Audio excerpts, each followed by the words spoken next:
Not everybody in my office has. I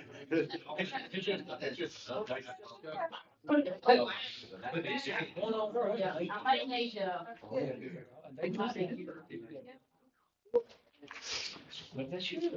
Now, It's gonna be impeccable. Yeah. It is. It is perfect.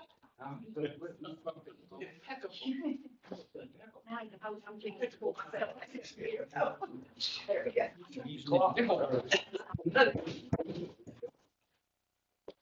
Good evening, everyone. This is the City of Shelbyville Mayor and City Council Study Session.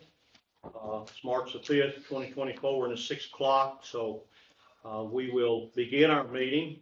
Our agenda, the first thing on the agenda is public comments. Lisa, did we have anyone sign up for public comments tonight? No, Mr. Mayor, I don't have anybody signed up. Okay, if no comments, then we'll move forward to the city manager update. Mr. Collins? thank you, Mayor. We have several projects going on right now, and what I'd like to do is provide a written update to the members of City Council and of course the mayor, and then give a public update next week at the regular meeting.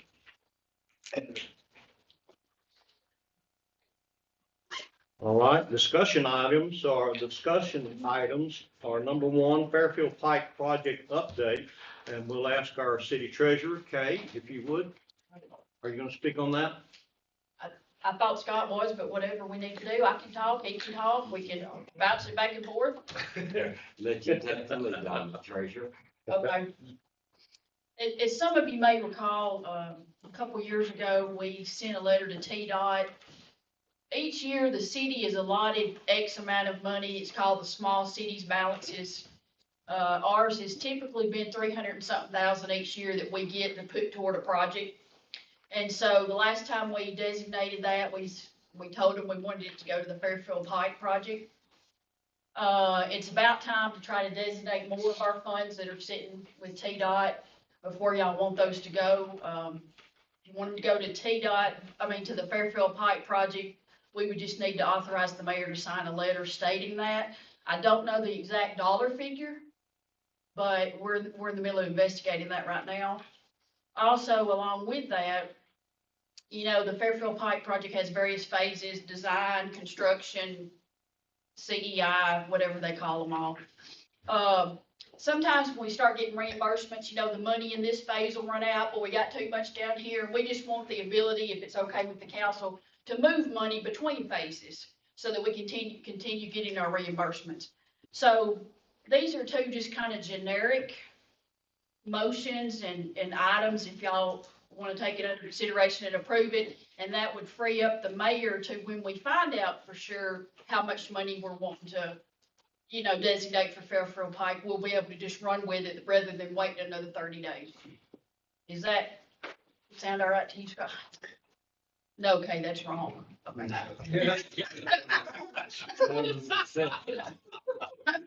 And if you all will recall, Fairfield Pike is a huge project, and City Council decided to, if you're going to do it right. And so now it's almost right at a $4 million project. So every dime we get from the Surface Transportation Block Grant really needs to be directed in that direction. We just didn't want to send any letters, without y'all being behind it. Doing it that way, so. Any other discussion on that item? Okay, thank you, Kay. Thank you, Scott. The second item is the economic development update, and we'll ask Mr. Collins to update us on that. I hadn't listened back. Okay, she did really good. No. We're booming. I will need to have our city attorney chime in on this one, because as you all recall, on April 12th, we had a motion. It was a 3-part motion that the city was going to hire an economic director, person be hired by the city council, and the mayor supervise the application process and schedule the interviews for the process. I think it was October. He said April. October 12th. Um, And then when it came to the attention of the council that if that motion is carried out, if it becomes an action item, it would require a change in the municipal charter. And with that being said, I'd like to ask our city attorney to please fill in a couple of blanks there. Well, sure. What I would add is that if you all recall, I was not here at that October meeting. You all wanted to hire an economic director as an employee, but you were gonna hire that person directly. And I think have the mayor be the direct supervisor of that person. Your charter does not allow that. All your employees must be hired under our regular process and the city manager is the individual over that. So when we came back in November, we talked about that when I was here and said, that's against the charter. We can go and ask the General Assembly if you want to change that for the future, but right now I can't advise you to take that action. And so I think you talked about it for a month or two. And then I believe in December is when you all voted to just put this item off for 2 or 3 months. And I think let Scott do what he was doing, move on forward with some economic development projects, see how that was going. And then y'all would revisit about what you want to do. Do you want to hire someone? Do you not want to hire someone? So forth. So that's why we were talking about it, reminded me to bring it back in front of you all, for you all to make some kind of decision what you want to do. Because you do have a vote on the matter that's sitting out there. So best to address it one way or the other with some type of vote, whatever y'all want to do. That was my motion, and I would be in favor of rescinding it. Continue with our city manager and department heads handling our economic development.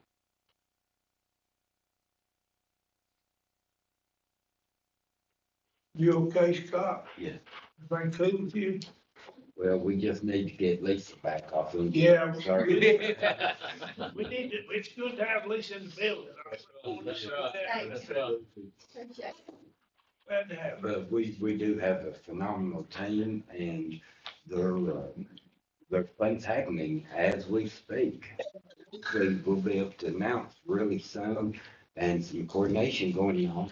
And not just our city team, but it goes to the Shelbyville Power. They're working well with us. A lot of communication and coordination. Our retail strategy investment is working. Yeah, that's working. Yeah. 'Cause have they actually brought us yet a definite prospect? Yes, sir. They gave us some targets that fit with us very well.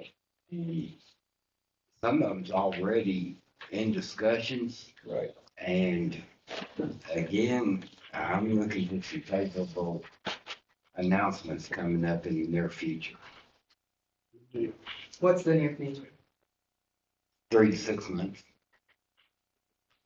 And then another one on a manufacturing may be announced within 30 to 60 days. Small manufacturing, but it's going well. Is that utilizing an existing building? Yes, ma'am.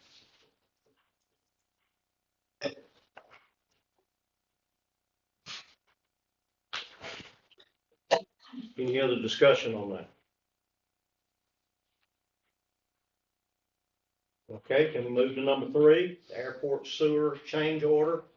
Paul is not here tonight, so we'll ask Lisa, I think, is gonna update us on that. This is for the airport low pressure sewer installation project that has been going on for quite some time. And they are finished with it. I think they're down to the final inspections, but there were some additions that were necessary for the system to pass the Shovel Power water and sewage inspection.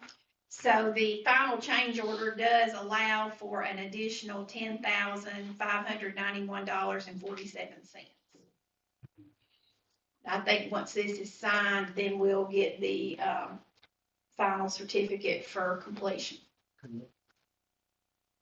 I get all that right, Kay, as far as you know? That sounds good, and then we'll make the final payment, yes. Any discussion on that? We want those sewers to work, don't we? Okay, no discussion on that one. Let's move to number 4. Columbarium rules and fee schedule, and we'll ask our sexton, I believe that's what we call him, department head, Mr. Ben Chapman, to come up and update us on that, please. A little nervous. This is my first time doing that. I don't get to blame the buck. As you see the rules and you see the fees, if you look at it like a traditional grave service, you have an open and closed fee. Right. It's more significant than what I'm asking for.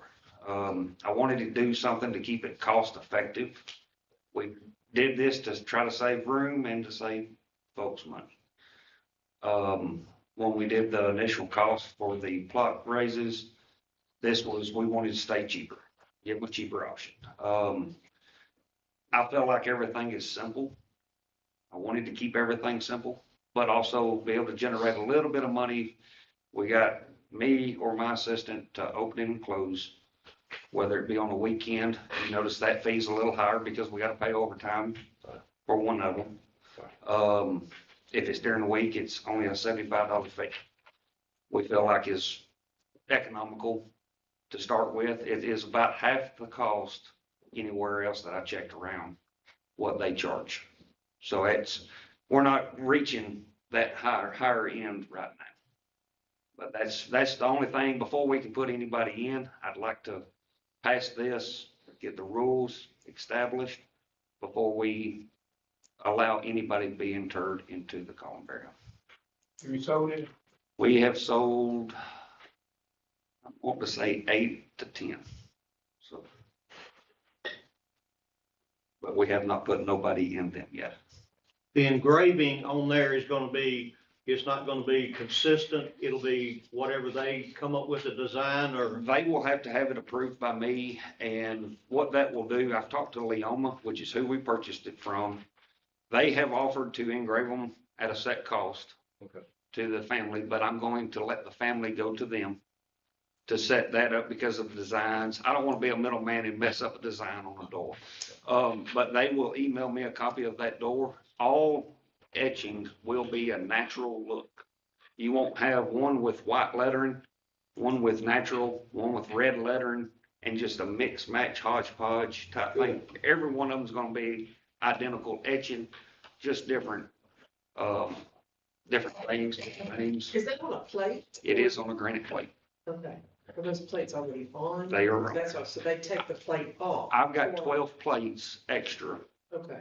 that I will send off, get the engraved, and then swap out. And once I seal it, I hated to have to put that terminology in, Right.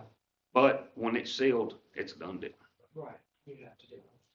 So, but if you have any questions, I'll happy to answer. Anyone else have any questions? Thank you. Thank you, Ben. Good job. Thank you.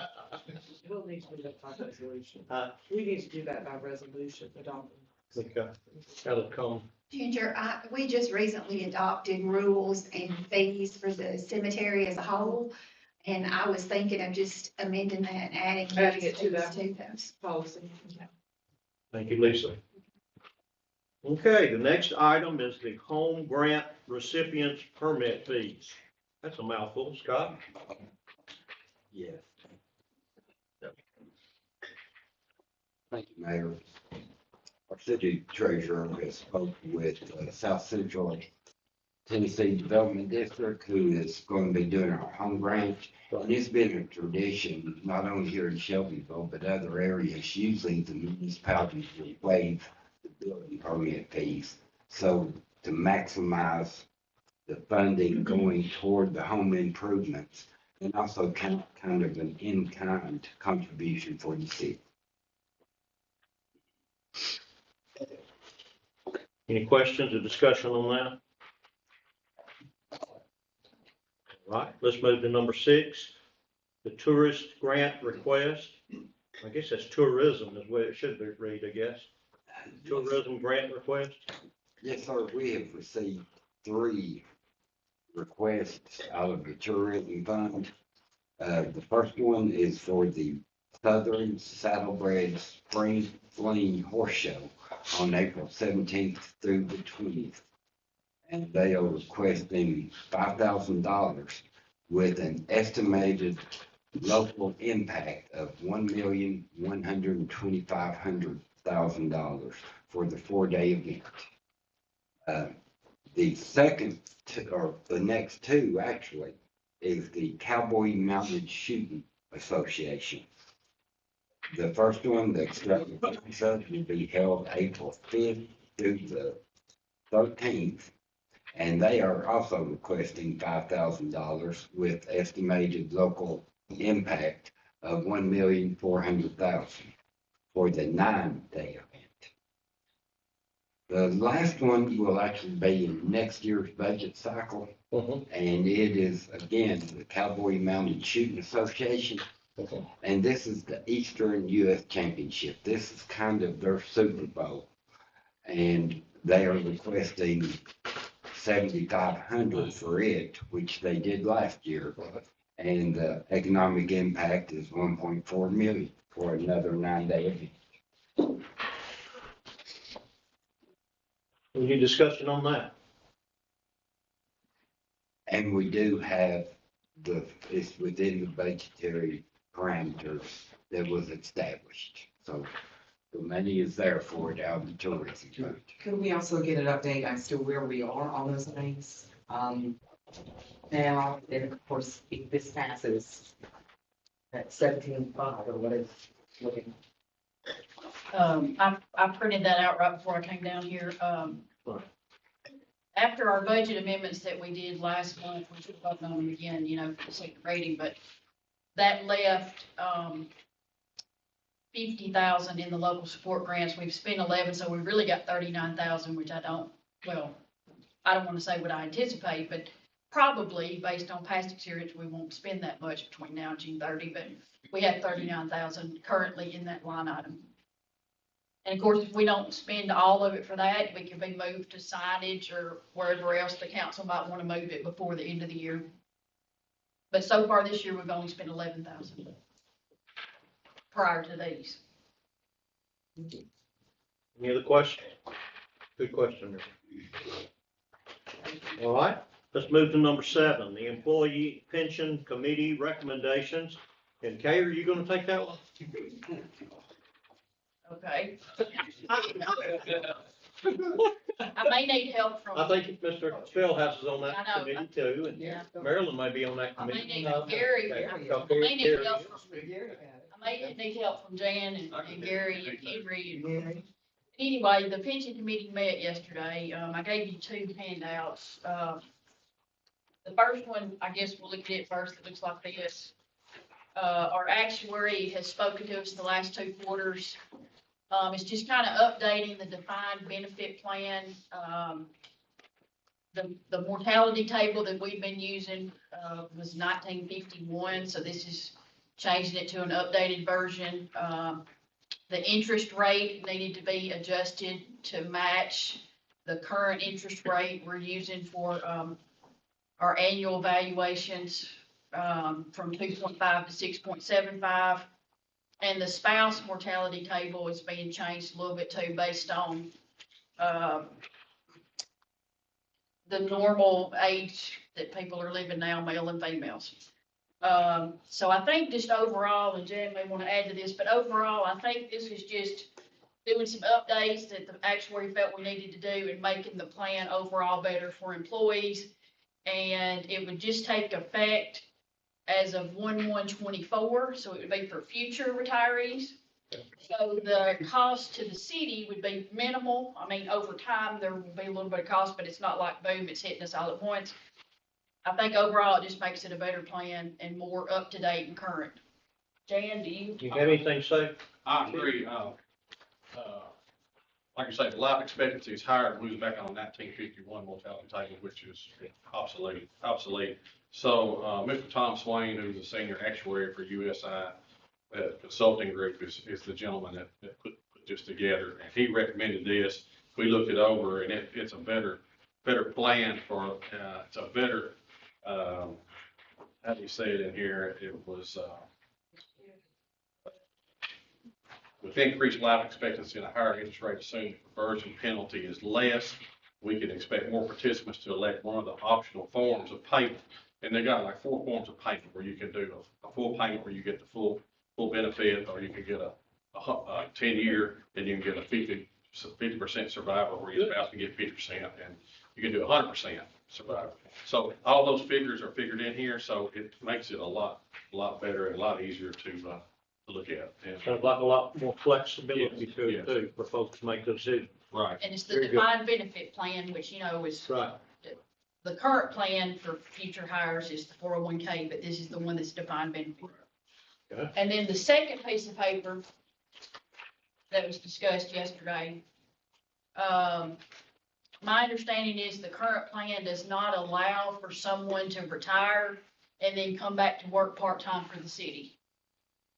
We've had a couple of, my understanding, didn't hear this directly, but some have been interested in doing that. They had a lot of experience, they'd like to come back, work part-time, maybe help train new people.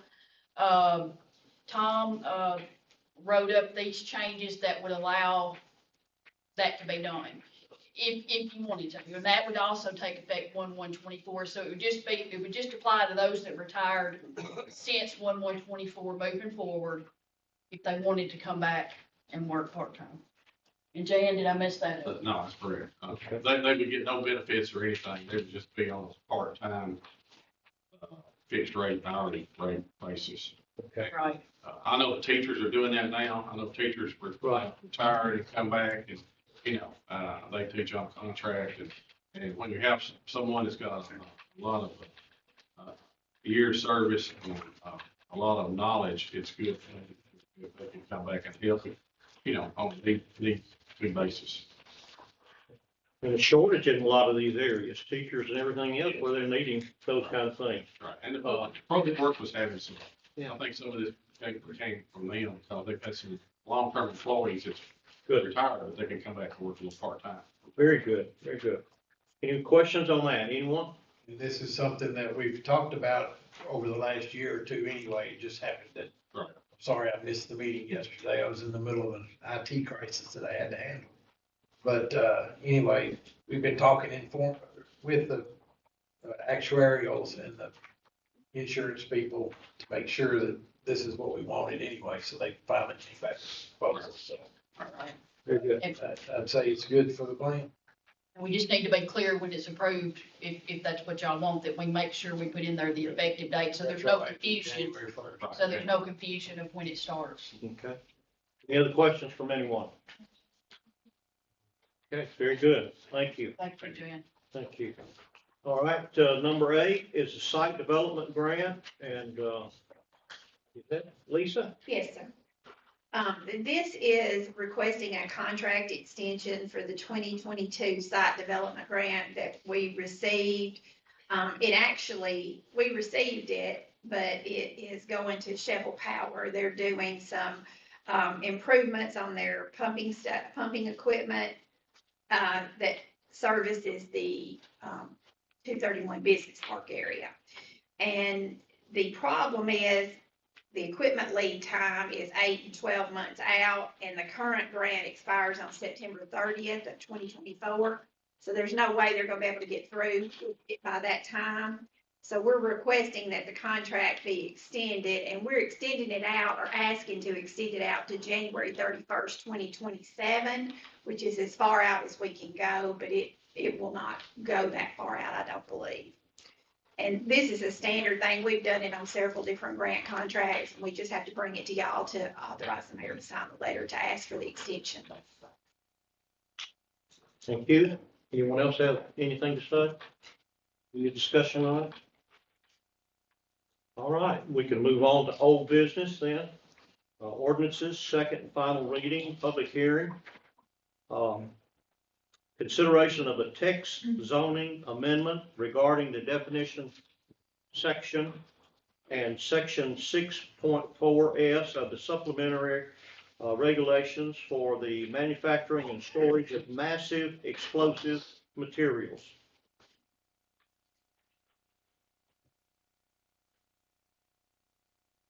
Any discussion on that? Please explain. Scott, you like to? Do you want me to explain? Yeah. The purpose of the ordinance is, I'm Wally Stanton. Come on up to the mic, Tom. You're much better, Tom. Sure. So the purpose of this ordinance is to clarify different types of uses that are within light industrial and heavy industrial. And because the way that the current ordinance is written, munitions is a blanket definition from everything from high explosives down to the manufacturing of firearms. But firearms is definitely a lot less hazard than high explosives. And so the clarification within the supplemental regulations as well as in the definitions provides what particular uses would go into light industrial and heavy industrial as it pertains to munitions. So for example, firearms manufacturing or the assembly of bullets are treated more in a light industrial, and then any kind of heavy explosives or high explosives would be treated. Is that something that we're looking to pass or? No, there's no, it was just that the way that the ordinance was written back in whenever it was, the definition was just blanket, was broadly used. There is a business that's wanting to come in for the light industrial side. And so this ordinance will remove the barrier, so to speak, to allow it. So that actually prompted you to bring this forward? The planning department. Right. Yes. Yeah, this is already passed on first reading. Okay. Thank you, Tom. Might as well be close to the mic. Yeah, the next, anybody else have any comments on that one? If not, let's move to the second one. Consideration of a text zoning amendment to change the naming of R2 zoning district from the low-density residential zoning district to the low-medium-density residential zoning district. Tom? Okay, so this ordinance is basically just provides clarification between the low-density residential, which is single family. And so the bulk standards or anything that deals with lot coverage, setbacks, as well as lot size and height, they all consist of bulk standards, but they're different between the R1 and R2. So just to make the code clear between the two make two distinctions, there's R1 and R2. So R1 is the low density residential, and then R2 would be the medium low or low density, medium low density. And then when you get up into the other ranges, it'll be classified as those, whatever particular.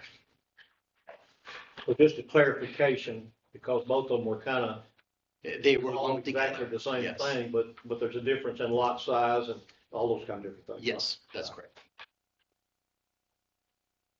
Any other questions? Okay, all right. Number 10, an ordinance to amend the adopted budget ordinance. That's not you, Tom.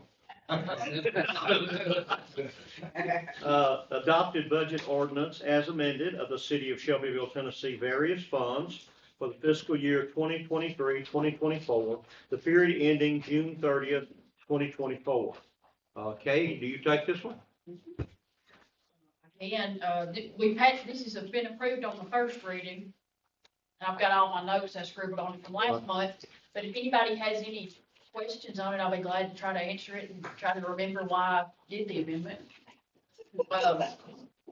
Mainly, this was just where I went through the minutes from July 1st until last month, and anything the council had approved that was not in the original budget, Right. I created budget amendments for them. So it wasn't, that's pretty much what it was. I'd say 90 to 95%, that's what it was. Mhm. It's just, putting in budget amendment format, broad things y'all had approved. So what will be the dollar figure on all of the amendments? For that period? There's a table. The lot, Oh, A lot?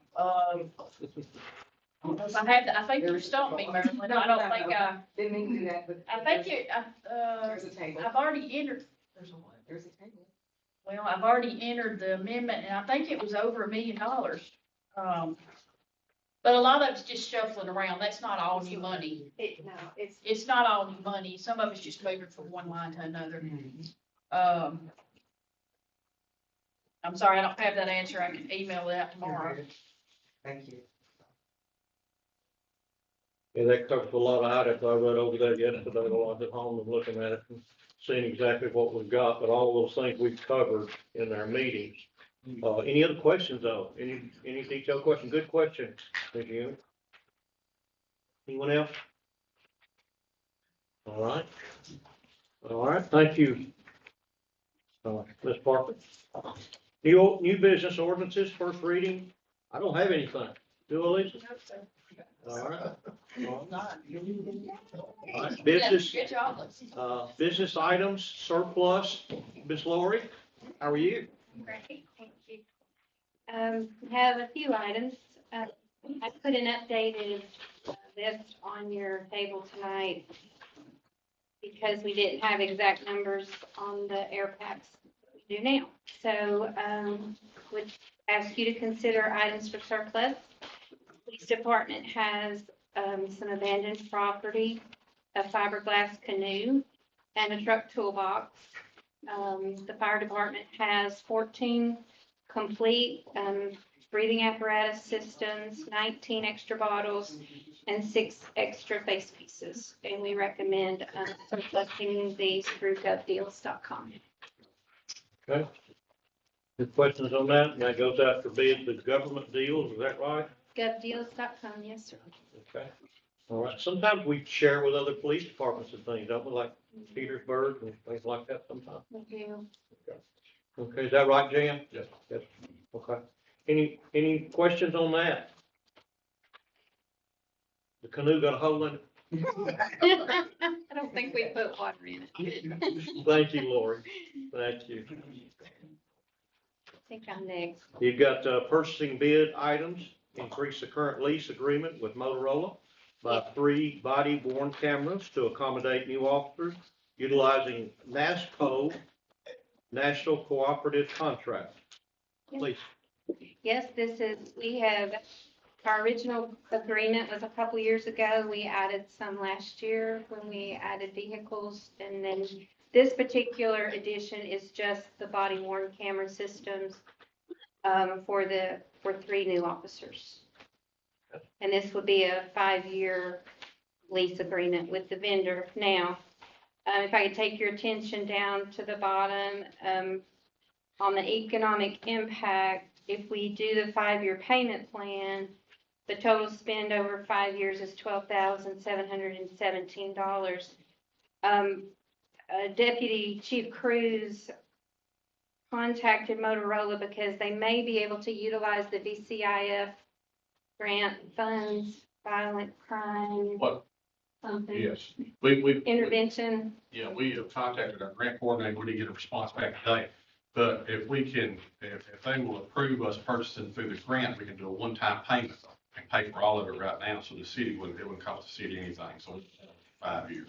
Good idea. Good. And that Good. It's a little cheaper. Yeah, But one-time payment. Good. it reduces the 12,717.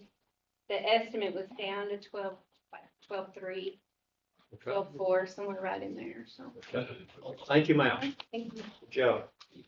She mentioned 3 officers. Did we do, I thought it was the 2. Did we get 3? New? We just got 1 hired, and we're still trying to hire 2 more. Okay. We got 3 in the grants, yes. Yeah. Yes. Any other questions on that? All right, the last thing that I have here as far as appointments, and that's the Safe and Affordable Housing Committee, 1 appointment. Do we have anybody listed for a name on that? Yes, Mr. Mayor, I received an email just this week, actually, I think it was Friday last week. They are requesting to appoint Angela, Angelia Collier, That right? Yeah, she is a member of the Bedford County Listening Project, which was a requirement for this appointment. Right. She's also a renter, and she teaches adult education. They have been in touch with her, and she will be available for their scheduled meetings. So she will be able to attend. So if we can make that appointment next week. And, we will put that on our next agenda, I guess, to approve that. Is that correct? Yes, sir. It may be approved All next Thursday. And this is a Shelbyville resident, right? Yes. Okay. Thank you. Thank you. All right, glad to get that position filled. Other business from anyone? Yes, I sir. got a question on, Fill out. I got the minutes from the Shelbyville Power, Water and Sewer Board this past few days. Yes, sir. I was reading over it, these are January's minutes that state something about the subsurface sewage disposal systems that you might want to approve at the Power Board. And it said it should become before the city council as an ordinance to revise section 2.1 of paragraph 5, blah, blah, blah, blah, blah. This was January's meeting. I haven't heard anything about it. Are we supposed to be passing something on behalf of the Power Board to help this policy? I was contacted by Jason Reese, this past week about that and about, I was trying to remember what the other Also, the item other one was. was about allowing city sewer hookups when people are not in the city. Yes, sir. They're both on those. Yes, sir. And they did want to bring it, but they were not able to get all their things together to bring it tonight, so it will be on your April agenda. And it'll be as an ordinance change to the sewer. Yeah, I think it would be an ordinance. It's I figured that's a couple months old almost. Yeah. I hadn't heard anything. Yeah, Jason was gonna try to get it ready for this month, but he wasn't able to, so it'll be on your April agenda. Very good, Mr. Todd. I appreciate you bringing that up. The item about the hooking onto sewer was passed in 19, that if a sewer is close to a property that's not in the city limits and is advantageous to the Power Board, they will allow them to, at their expense, hook up to the sewer. Any questions on that? Very good. Thank you, Mr. Christie. Any announcements that we need to make? All right, I'd say let's adjourn. Love it.